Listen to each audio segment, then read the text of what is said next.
দেখিছেন তোর মধ্যে তারাবাতি ঢুকায় তোর মাম্মা হাসিনার কাছে পাঠিয়ে দেবো বান্দির বাচ্চা হারাম জাদা এ জাউরা শোন এ দাঁড়ান দাঁড়ান এটা সাহেব ও বাম্বু দেওয়া এখনো শেষ হয়নি স্ক্রিনে রাখেন দেখে দেখে গালি না দিলে জোশ আসে না শৈলে যাই হোক গরম দিয়া শুরু করে এখন এনা নরমে আসি হ্যাঁ একাডেমিক আলাপে আসি কিন্তু আমি মাঝে মাঝে ভাবি কি জানেন এই লোকগুলি একদিন ধরে রাজনীতি করেছে আর কিছু করেন না কিন্তু খালি রাজনীতি এটা আর্গুমেন্ট তৈরি করতে পারে না অনেকে কইবেন মির্জা ফখরুলকে আনার চাইতে কম বুঝে বিএনপির এত নেতা কি কম বুঝে আপনি সব বুঝে বসে আছেন সব জানতা আপনার চাইতে কি তাদের বুদ্ধি কম সি আমার সে বুদ্ধি কেন কম হবে ওনাদের বুদ্ধি বেশি নলেজ বড় বড় বড় নলেজ হ্যাঁ হ্যাঁ জানেন না নলেজের বড় গল্প জানেন না আচ্ছা শোনেন হ্যাঁ এটা শফিক রেহমান ভাই ওর জায়দা দিনে লিখেছিলেন আসেন এবার বড় নলেজের গল্প শুনি তো ঘটক গেছে মাইয়ার বাপের কাছে বিয়ার পয়গাম নিয়া হ্যাঁ তো বিয়ার কথা শুনে আমার ক্ষুদ্র ভ্রাতারা উৎসুক হয়ে উঠছে কি না যিনি কয় তো ঘটক কইছে পোলা ভালো বংশও ভালো চাকরি করে দেখতে শুনতে ভালো রুচিবান শিক্ষিত হ্যাঁ তো মায়ের বাপ বলে সবই তো বুঝলাম তো পোলার নলেজ কেঙ্কা তো ঘটক একটু লাজুক মুখে কয় যে নলেজ বড়ই আছে গোসল করার সময় টাইমে দেখেছি আমি তাই উনাদের নলেজ বড় আছে এত বড় নলেজ কিন্তু আক্কেল কম আমি যদি বিএনপি করলামই নি তাহলে কইতাম বাংলাদেশ রাষ্ট্রে কার ক্ষমতা বেশি রাষ্ট্রপতির রাষ্ট্রপতির না প্রাইম মিনিস্টারের তাও না তাহলে কার বেশি বুঝে ওরা কার বেশি ক্ষমতা বুঝে না বাংলাদেশে বারবার ফ্যাসিজম তৈরি হয় কারণ দেশের সংবিধানে পার্লামেন্টারি শাসন ব্যবস্থা এখানে আইনসভার নিয়ন্ত্রণে যেই মানুষ আর পার্টি সেই একই মানুষ আর পার্টি নির্বাচনের মাধ্যমে একবার দেশের এক্সিকিউটিভ ব্যবস্থার কর্ণধারার সর্বেসর্বা হয়ে ওঠে যদি এক্সিকিউটিভ আর লেজিসলেটিভ নির্বাহী এবং আইন একই মানুষের অধীনে থাকে তাহলে এটাই ফ্যাসিজম এই পার্লামেন্টারি ব্যবস্থা পৃথিবীর যে সমস্ত দেশে অ্যাপ্লাই করা হয়েছে সেখানে অসংখ্যবার ভয়ঙ্কর রকমেরভাবে ব্যাকফায়ার করছে কোথায় কোথায় করছে শুনবেন ইউরোপেই এটা ডিজাস্টার করছে প্রথম বিশ্বযুদ্ধের পর যখন ইউরোপে বিভিন্ন দেশে এই যে রাজতন্ত্রের পতন হয় রিপাবলিক হয় যেখানেই এই ব্যবস্থা সংবিধানে ঢুকানো হয়েছে সেখানেই ভয়ঙ্করভাবে ফ্যাসিজমের উত্থান হয়েছে আমি একটা আলোচনায় করছিলাম পার্লামেন্টারি ব্যবস্থা সেখানেই কাজ করে যেখানে একজন রাজা আছে কিং আছে জার্মানি ইতালি স্পেন সব জায়গায় পার্লামেন্টারি ব্যবস্থা ডিজাস্টার হয়েছে দ্বিতীয় বিশ্বযুদ্ধে বেদম মার খাওয়ার পরে এরা শান্ত আছে তাও আমেরিকান সৈন্য গ্যারিসন থাকার কারণে তৎকালীন ইস্টার্ন ইউরোপেও এই পার্লামেন্টারি ব্যবস্থা হাঙ্গেরি রোমানিয়ার ডিজাস্টার করছে ফ্রান্সে যতদিন পার্লামেন্টারি ব্যবস্থা ছিল ততদিন ফ্রান্সে ততই বছর অবস্থা ছিল টালমাটাল অবস্থা ছিল ফ্রান্সের থার্ড রিপাবলিক মানে 1870 থেকে 1940 পর্যন্ত এই 70 বছরে কয়বার সরকার বদল হয়েছে জানেন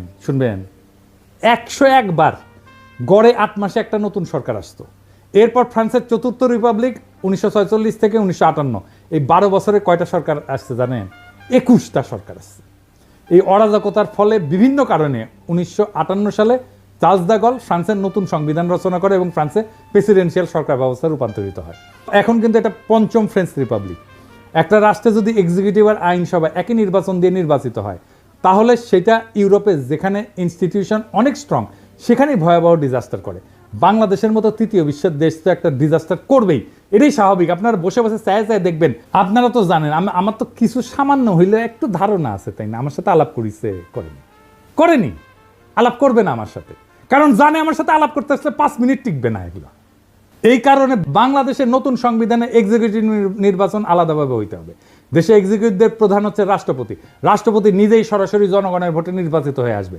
রাষ্ট্রপতি নিজেই এক্সিকিউটিভ ডে টু ডে প্রশাসন আর পলিসি নির্ধারণ করবে এর জন্য উনি একটা ক্যাবিনেট নিয়োগ দেবে বিভিন্ন এক্সিকিউটিভ ডিপার্টমেন্ট চালানোর জন্য সব সিদ্ধান্ত রাষ্ট্রপতি নিজেই নেবে কোনো প্রধানমন্ত্রী থাকবে না রাষ্ট্রপতির মেয়াদ 4 বছর বা 5 বছর হবে কিন্তু এক্সিকিউটিভ হিসেবে রাষ্ট্রপতি কোনো আইন বানাইতে পারবে না এবং উনার সমস্ত অর্ডার সিদ্ধান্ত বিদ্যমান আইনের মধ্যে থাকতে হবে রাষ্ট্রপতি কোনো অধ্যাদেশ জারি করে আইনসভার কাজ নিজে করতে পারবে না রাষ্ট্রপতি খালি দেশে বিদ্যমান আইনের বাস্তবায়ন করে একটা এক্সিকিউটিভ কাজ চালাইতে পারবে দেশে কোনো আইনের দরকার হলে আইন বাতিল করতে হলে আইনসভার মিটিং ডাকতে হবে এবং সেখানে কেবলমাত্র আইনসভার সদস্যরা ভোট দিয়ে কোনো সিদ্ধান্তে আসবে এই সংসদের সদস্যরা সম্পূর্ণ আলাদা নির্বাচনে আলাদাভাবে জনগণের সরাসরি ভোটে নির্বাচিত হবে দেশে যখন এক্সিকিউটিভ আর লেজিসলেটিভ মানে নির্বাহী এবং আইন এইভাবে সম্পূর্ণ সেপারেট হয়ে যাবে, তখন কেবল দেশে ফ্যাসিজমের উত্থান ঠেকানো যাবে।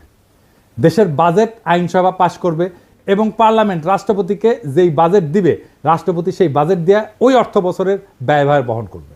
এখন সরকার বা এক্সিকিউটিভ চাইলে বা প্রাইম মিনিস্টার চাইলে যে কোনো মানুষের উপরে চাপাই দিতে পারে কর, কারণ এক্সিকিউটিভ আর আইনসভা একই জিনিস। তো রাষ্ট্রের দুইটা বিভাগ যদি একই হয় তাহলে এটাই তো ফ্যাসিজম আর স্বৈরাচার। এই সমস্ত সুশীলদের মাথায় ঢুকিচ্ছে না, আমি এটা বুঝি না। প্রেসিডেন্সিয়াল ব্যবস্থাতে রাষ্ট্রপতি চাইলেই কর বাড়াইতে বা কমাইতে পারবে না, এবং এই ক্ষমতা সম্পূর্ণভাবে আইনসভার উপরে ন্যস্ত থাকবে। কিন্তু প্রাইম মিনিস্টার হাসিনা পারে। আইনসভার কাজ হবে আইন নিয়ে। রাষ্ট্রপতির মেয়াদের মাঝখানে আইনসভার একটা নির্বাচন থাকা লাগবে, মিড টার্মের মতো, যাতে জনগণ তাদের মতামত প্রকাশ করতে পারে রাষ্ট্রপতির টার্মের মাঝখানে। এই জন্যেই আইনসভার একটা সদস্যের মেয়াদ হবে 2 থেকে 2.5 বছরের মতো। সংবিধানে কোনো 70 অনুচ্ছেদ থাকবে না, কারণ যেহেতু রাষ্ট্রপতি আলাদাভাবে নির্বাচিত এবং মেয়াদ নির্দিষ্ট, আইনসভায় দল বদল কইরা অথবা দলের বিপক্ষে ভোট দিয়া সরকার ফেলায় দেওয়ার কোনো প্রশ্নই আসতেছে না। প্রত্যেকটা সদস্য নিজের বিচার বুদ্ধির উপরে ভিত্তি কইরা কোনো বিলে ভোট দিবে। সুপ্পু যেরকম হাসিনার কদমবুচি করতো, সেটা আর হবে না। গত 3 মাস ধরে মাননীয় প্রধানমন্ত্রীকে সালাম করতে গেলে উনি আমার সালাম নিতেন না। তা আমি দেখতাম যে ওনার চরণের ধুলো আমি পাই না। আমার মিশ্র প্রতিক্রিয়া হচ্ছিল যে উনি কেন আমার সালাম নেন না, না থাক থাক বলে। এটাই বিএনপি আর জিয়াউর রহমানের আসল অরিজিনাল ভিশন। জিয়াউর রহমান আলাদাভাবে রাষ্ট্রপতি নির্বাচনে ওসমানীকে হারায় নির্বাচিত হয়েছিলেন। সংসদ নির্বাচন আলাদাভাবে হয়। রাষ্ট্রপতি সরকার ব্যবস্থার সাথে পাওয়ারফুল সংসদ আর প্রত্যেকের একটা ওয়েল ডিফাইন্ড জুরিসডিকশন, এটাই একমাত্র বাংলাদেশে ফ্যাসিবাদ ঠেকানোর উপায়। এইসব প্রথম আলোর সুশীল প্রগতিশীলদের হাতুড়ে চিকিৎসা নিতে নিতে এই জাতি আর দেশ মরণ প্রায়। এটা যে কোনো মহল্লে বন্ধ করতে হবে। রাষ্ট্রপতি শাসিত সরকার ব্যবস্থা, যেখানে রাষ্ট্রপতি খালি সংসদে পাশ করা আইন আর বাজেটের উপর ভিত্তি করে অর্ডার জারি করতে পারবে, যেখানে কোনো জুডিশিয়াল অ্যাক্টিভিজম থাকবে না, একমাত্র এটাই হইতে পারে বাংলাদেশকে চিরতরে ফ্যাসিবাদ থেকে মুক্ত করতে। আজ আমরা ইতিহাসের এমন এক সন্ধিক্ষণে দাঁড়ায় আছি যেখানে আর একটা বার ভুল মানেই গোটা ভবিষ্যৎ হারানোর সামিল।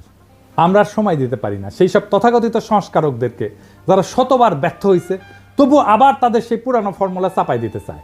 না, এবার আর হবে না। এই দেশের জনগণ এখন জানে গণতন্ত্র মানে পোস্টারে লেখা কথা না, জনগণের হাতে থাকা আইনের মালিকানা।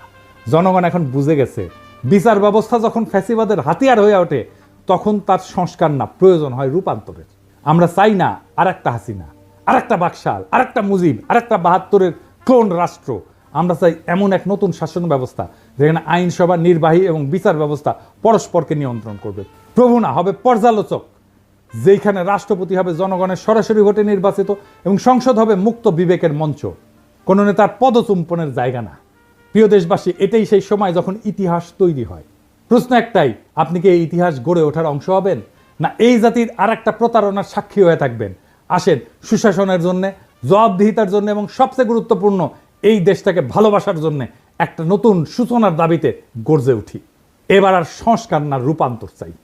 এই রূপান্তরেই মুক্তি, এই মুক্তিতেই নতুন বাংলাদেশ। সেই নতুন বাংলাদেশকে আমাদের গড়ে তুলতে হবে, আনতে হবে সবাই মিলে আবার একসাথে। ইনকিলাব জিন্দাবাদ।